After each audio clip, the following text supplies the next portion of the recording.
qu'on a lancé début 2025 une grande étude. Alors pour ceux qui nous suivent régulièrement, on fait une grande étude tous les ans sur les dirigeants, où on extrait plein de postes, on fait travailler un peu une IA pour voir ce qu'il en ressort. Là on s'est dit tiens, mais on l'a jamais fait sur les pages d'entreprise, donc on a refait à peu près la même chose. Comment ça a marché? En gros, on a extrait plein de choses sur 240 entreprises qu'on a identifiées.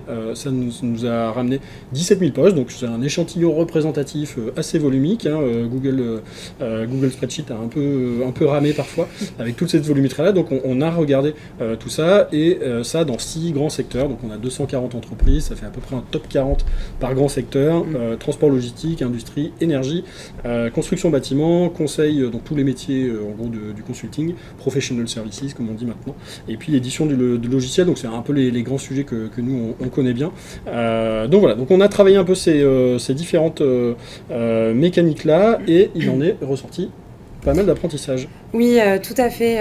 On a pu analyser du coup sur environ 4 mois de prise de parole sur ces 240 entreprises, certaines datas assez intéressantes, notamment de quoi ces entreprises parlent-elles, quels sont les sujets, quel format elles utilisent, quelle est leur fréquence de publication. Vous allez le voir qu'il y a une nette différence entre certains secteurs d'activité.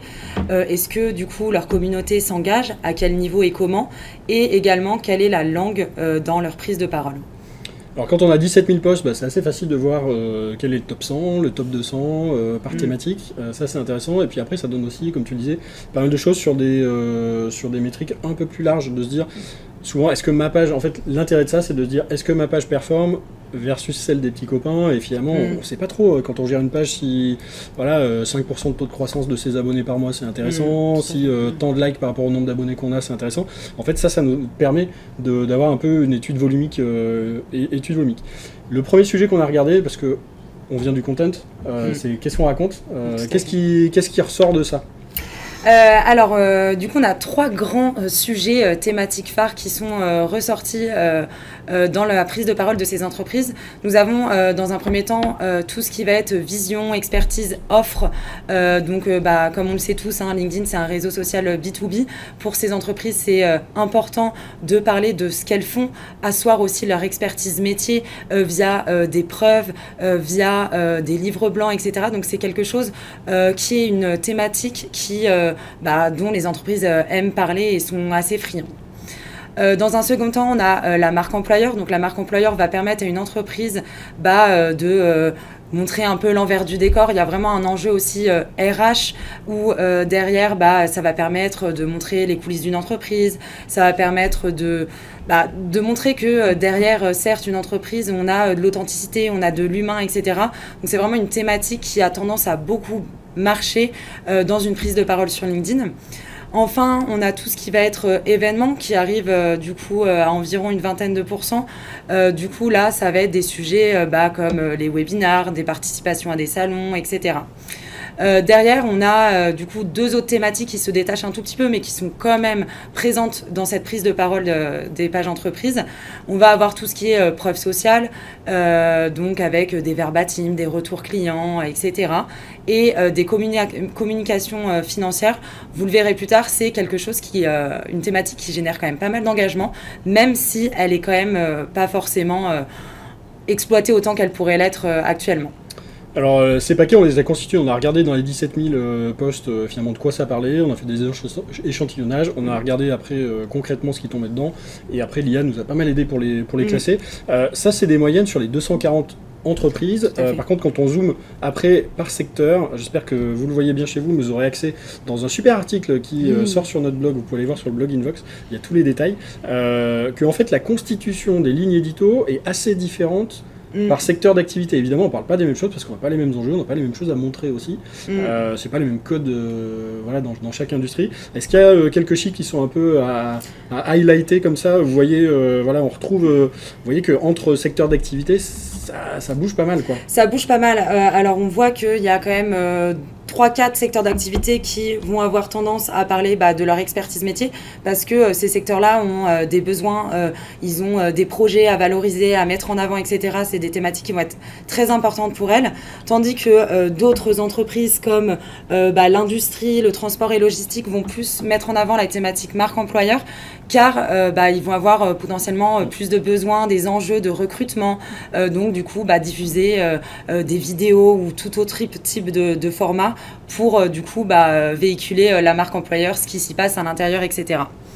Donc ça c'est intéressant d'aller zoomer, c'est intéressant aussi pour vous chez vous, si vous animez une page, de vous dire tiens, finalement dans les 5, 10, 15, 50 posts que je vais faire dans le mois, comment je vais répartir un peu la force et est-ce que c'est bien en lien avec mes objectifs et mes enjeux business, parce que parfois on se laisse un peu prendre par de l'interne, de dire j'ai envie de pousser ça, j'ai envie de pousser cette info, c'est parfois de l'info facile aussi à pousser, mais c'est pas forcément complètement en lien avec ce qu'on veut faire. Donc ça c'est déjà premier sujet important, intéressant de ce qui ressort, c'est de se dire est-ce que par rapport à mon secteur d'activité, est-ce que je couvre les mêmes sujets, est-ce que je suis un peu en décalage, est-ce que c'est en lien avec mes enjeux business, et si c'est pas en lien avec les enjeux business, de se dire le temps de parole que j'utilise sur chacun des sujets, est-ce que je pourrais pas le changer et pourquoi aujourd'hui je suis limité, peut-être pourquoi je fais pas assez de marque employeur, pourquoi je fais pas assez de vision et d'expertise. Donc ça c'est un sujet. Après on se rend compte aussi qu'il y a un sujet d'engagement, c'est que toutes les mécaniques n'engagent pas autant.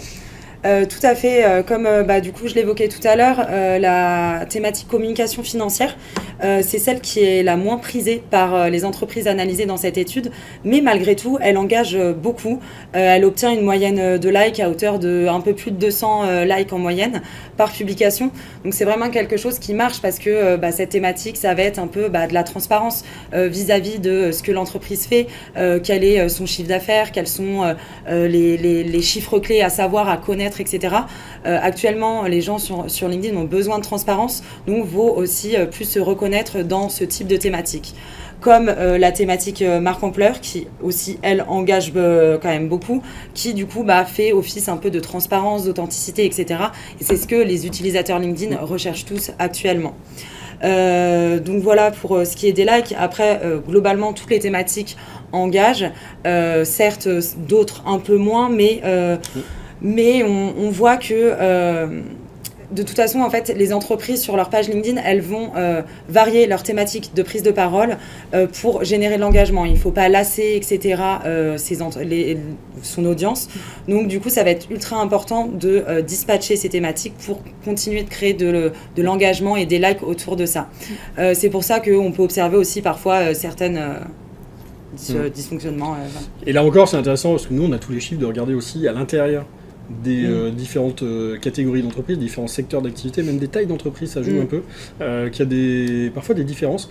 Juste pour préciser, celui qui a l'air le plus bas, événement business, on note dedans, quand on zoome un petit peu, une grosse différence entre les gens qui annoncent des événements à venir, qui engagent assez peu en vrai, et du post-événement, là où on a la petite vidéo, les petites photos de l'équipe sur son stand, des choses plus concrètes, où là pour le coup on retrouve des taux assez élevés, et on a tendance à constater qu'il y a quand même plus de travail qui est fait pour remplir la salle avant ou dire on y sera présent que de travail qui est fait en suivi. Donc là aussi il y a des indices sans doute. La présence à un événement, évidemment il faut dire qu'on y sera, mais derrière il y a un vrai truc à faire pour faire vivre l'événement sur le long terme. On apprend aussi des choses sur les fréquences de publication. Là, c'est pas une surprise, mais c'est quand même très marqué. Oui. Suivant les secteurs d'activité, on communique plus ou moins. Sans grande surprise, en fait, il y a une énorme fréquence de publication sur les pages qui ont été analysées. On peut le voir que les éditeurs de logiciels, globalement, ils publient en moyenne un peu plus de 100 publications par mois, ce qui est assez impressionnant. Après, à savoir que dans cette étude page entreprise, nous avons aussi analysé des entreprises qui sont assez grandes, qui ont les moyens en interne de pouvoir asseoir cette fréquence de publication. Donc, c'est vraiment quelque chose qui est important à avoir en tête aussi. Globalement, ensuite, après, nous avons tout ce qui est cabinet de conseil qui ont une fréquence de publication un tout petit peu plus faible, mais qui reste quand même très honorable, avec environ 80 publications par mois. Et dans le top 3, tout ce qui est construction B2B, qui atteint environ 60 publications par mois. Donc eux, ils vont avoir des enjeux d'expertise métier, etc., en diffusant des projets concrets, etc. Ces 3 types d'entreprises sont vraiment des entreprises qui ont beaucoup d'enjeux aussi à faire de la communication sur LinkedIn, et également qui ont les moyens potentiels, parce que ça va être des plus grosses structures, du coup, comme je le disais, pouvoir asseoir une variété dans les formats de contenu, dans la prise de parole sur les réseaux sociaux, etc. Alors, encore quelques chiffres, il y en a beaucoup plus dans l'article complet. Comment est-ce qu'on prend la parole, les formats? Les formats, globalement, sans grande surprise, parce que c'est le format le plus simple à réaliser, ça va être l'image, donc tout ce qui est photo, album photo, etc., qui atteint 57%, donc une grosse part dans la prise de parole des entreprises. Ensuite, nous avons la vidéo qui commence du coup, comme vous avez pu le voir à un moment donné, avec le fil LinkedIn qui est arrivé, etc., bon, qui est reparti, mais voilà, c'est vraiment un format qui commence à devenir un peu populaire sur le LinkedIn. Enfin, nous avons à 12% les documents, donc ça va être tout ce qui est format carrousel, qui permet de raconter une histoire, le storytelling, etc., qui sont des formats un peu plus complexes à faire, et c'est peut-être pour ça aussi qu'ils apparaissent un peu plus loin dans le classement. Derrière, nous avons du coup en bas du classement les articles et le texte. C'est des sujets en tout cas qui parfois peuvent moins bien marcher, moins engagés, parce que ils sont pas accompagnés d'un format concret, par exemple uniquement du texte, va moins attirer l'œil d'un utilisateur dans le fil LinkedIn quand on se connecte. Alors, question super intéressante de Thomas. Effectivement, on mentionne le nombre de likes moyen. On a dans l'étude complète un joli petit tableau où on a divisé, on a fait un ratio de nombre de likes sur follower de la page, parce qu'effectivement, si on a 1 million d'abonnés, avoir 100 likes, c'est peut-être une moins bonne performance que quand on a 10 000 abonnés et qu'on a 50 likes. Donc évidemment, ça on l'a pris en compte. Là, on voulait voir un peu les volumes généraux que ça donnait. Et puis pour les besoins du live, on voulait pas vous mettre des gros spreadsheets sur le format. Il y en a certains qui nous écoutent en plus depuis leur mobile, donc ça rendait pas complètement.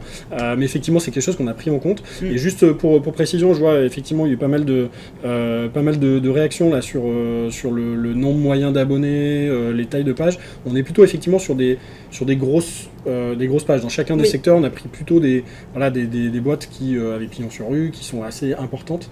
Donc on n'a pas de boîtes qui sont en dessous de 500 ou 1000 collaborateurs de toute façon. Donc on est plutôt sur des boîtes qui ont des approches assez structurées. Tout ça, vous pouvez le retrouver avec notamment des exemples d'entreprises dans les secteurs qu'on a pu voir.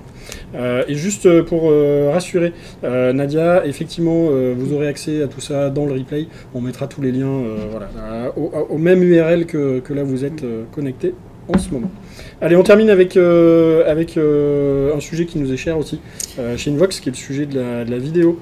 Et là, on a essayé de vous montrer ça aussi par taille de boîte. On a quelques boîtes effectivement qui sont en dessous de 500 salariés. C'est pas le gros du panel. Et là, on voulait voir un peu, finalement, est-ce que l'usage de la vidéo, il est le même partout? Il y a quand même un petit effet moyen financier et capacité à produire. Oui, tout à fait, Guillaume. Comme on peut l'observer, les entreprises qui ont entre un peu plus de 10 000 employés ou 5 000, c'est ceux qui vont le plus réaliser des publications avec des vidéos. En effet, ces entreprises ont plus de moyens en interne. Ils vont pouvoir avoir quelqu'un qui va tourner, qui va faire le montage, et derrière, quelqu'un qui va pouvoir rédiger, publier ces publications. Vraiment, c'est représentatif de ce qu'on peut penser, et on le voit très clairement, en tout cas dans les entreprises qu'on a analysées, oui.